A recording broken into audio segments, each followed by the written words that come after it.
Okay, I'm going to read 4 poems. Since I was born in San Francisco, I'll read San Francisco streets.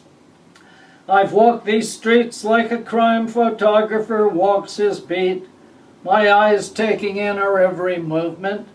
She is older now, more wrinkled and cranky, much like me. But the two of us managed to get along like business partners, looking after each other's interests. Market Street, once a fashionable socialite, now a gaudy whore. Playland at the beach, a ghostly memory. You have to learn to give and take. You have to learn to adjust. The city is like a cup of coffee. Stir her enough and the flavor floats to the top.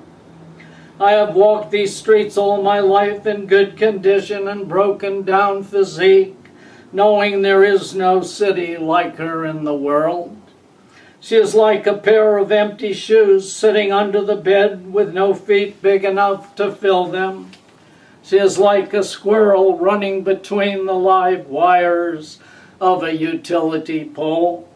She is like the last bullet in the executioner's gun. She is like Billie Holiday drenched in sweat. She's like the face of God, all forgiving in her insatiable lust for life. This next one's on South of Market. It's a short one. It's before the cultural centers, before the redevelopment, when it was a real seedy and somewhat dangerous part of town to walk in. South of Market. You can see from the look in his eye, the scar on his face, that he's someone you don't want to mess with. His eyes survey the scene like a periscope. He's a two-bit thug looking for action, an old beat cop searching for a head to bash. He's Boston Blackie and Al Capone rolled into one. His women are mean and lean, bred on the S&M scene. With tattooed flesh and black mesh, they walk the seedy side of town, looking to do the last waltz with you. In a back alley at South of Market or in a basement dungeon, it's all the same, part of the game. Doing a tap dance on your spine, looking dead serious like a sumo wrestler, sizing you up for the kill. This is a very short one on the old Black Hawk Jazz Club. The old Black Hawk booked the best jazz musicians of the day.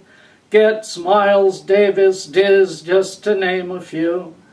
I went there but twice, once with the poet Jack Michelin, once with a young Latina girl to see Miles Davis blow his magic. Forced to sit in the teenage section because she was only 17. Sipping on a Coke, high on the high note, smoke curling around the room in long lingering circles.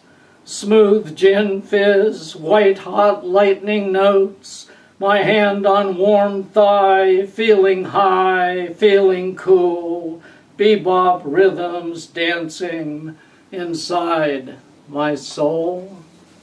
Then I'll close with this one. People keep asking me what a poet is. I can only say what it is to me. The true poet. The true poet knows words are second to action, weaker than blood spilled on the battleground of human rights and dignity. The true poet carries the blood of the people in his veins. He doesn't speak in a rambling dialect but in short sentences. He does not require a dictionary to be understood. The true poet is steeped in ancient tradition. He does not play politics, he is politics.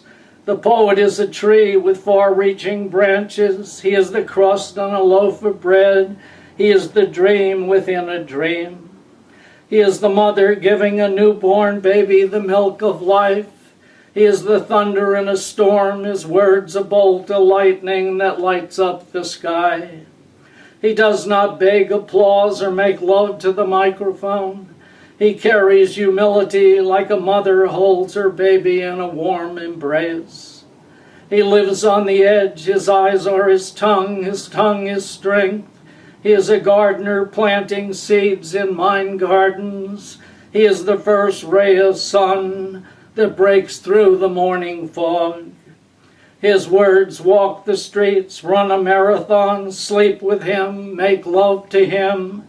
The poet does not die, but lives on through eternity, waits like cosmic dust to be reborn. Thank you.